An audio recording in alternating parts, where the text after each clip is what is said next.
Ich habe gerade gesehen, Joe Fraser hat wieder ein Video hochgeladen, wie er seinen Nacken natürlich thicker bekommt. Gehen wir einfach mal rein, let's go. My whole life, I've always wanted to look big. Growing up, as many of you may know, I was a very skinny lad.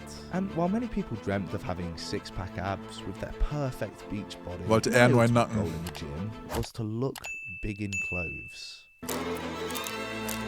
A year and a half ago, I think my beach body looked alright. I had abs and some decent muscle, but in clothes I just looked super skinny.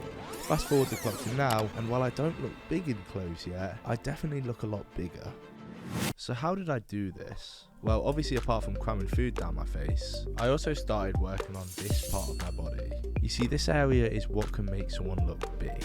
This is what can make someone look masculine. And whether you're sitting, standing, wearing clothes. Auch immer schön, die Parts, die auf Stoff sehr gut wachsen, ne? Also nicht, dass er jetzt auf Stoff ist, aber Bro, ich weiß nicht, wenn ich das letzte Mal einen Nacken gezielt trainiert habe. Ich glaube vor über 2 Jahren oder so. It's always on display. So for the past year, I've worked on this area, and this is what I did. So in order to build this bigger upper part here, there's 3 muscle groups you need to train: shoulders, traps, and neck. First, let's start with the shoulders. Now, I made a full in-depth video on how I personally built my shoulders, and that'll be linked down below. But to sum that up, you want to be hitting all 3 heads of the shoulders. Shoulder press and front raises for the front delt, pullbacks for the rear delt, and lateral raises for the side delt. Ich würde eher Reverse Flies für die hintere Schulter nehmen. Facepulls sind da nicht so sick eigentlich für. Ja, dann einfach so Reverse Fly Maschine und dann Stack ballern easy. Which, the side delt is the one you want to hammer the most. Doing this is going to build that big... Und Side Delts könnt ihr einfach spammen. Also das ist so eine leichte Meter. So spammt einfach Side Delts 3-mal die Woche, bis nichts mehr geht und easy. Round, broad look when you're wearing a t-shirt or a vest.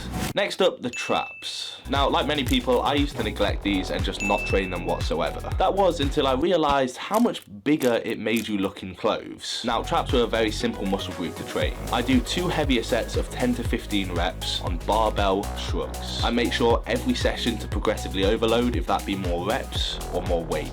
Then I move on to 2 sets of just complete failure with dumbbells. It doesn't really matter the weight, I just want to be burning them out at the end. Again, I do this twice a week and it has grown my traps significantly.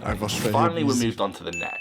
Now, I'd say that less than 1% of all gym goers even train their neck. And considering it's always on display. Es sieht halt auch immer weird aus, wenn Leute Neck trainieren, ne? Weiß nicht, wäre jetzt nicht so bei mir auf der Liste, dass ich das unbedingt trainieren müsste. And it makes you look really big. I don't see why that's the case. Look at Mike Tyson, for example, back in the day. His neck was extremely wide due to him training it a lot for boxing. And in clothes, the guy looked like a monster. And once again, like the traps, it's a very simple muscle group to train. I bought one of these neck harnesses off Amazon for literally 20 quid. Twice a week before bed, I do 2 sets to failure of neck front raises, 2 sets to failure of neck back raises. That's it.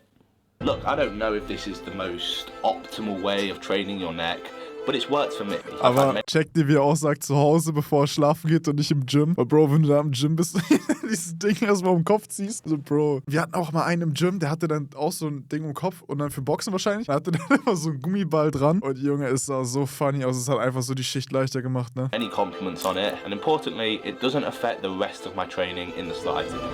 So give these a go. Incorporate it into your training and it will definitely help. Ja, für Boxen ist es halt nochmal different. So, da macht es ja auch Sinn, weil du wirst halt legit gegen den Kopf geschlagen und willst dann halt dabei stabil bleiben. Wenn du jetzt so Bodybuilding machst oder so, dann, ja, weiß ich jetzt nicht. Aber wie gesagt, bei Kampfsport ist ja komplett anderes Ding so. Help make you look that little bit bigger, that little bit more masculine. Ich hoffe, euch hat das Video gefallen. Wenn ja, lasst ein Like da, lasst ein Abo da und wir sehen uns morgen wieder auf Twitch um 18 Uhr.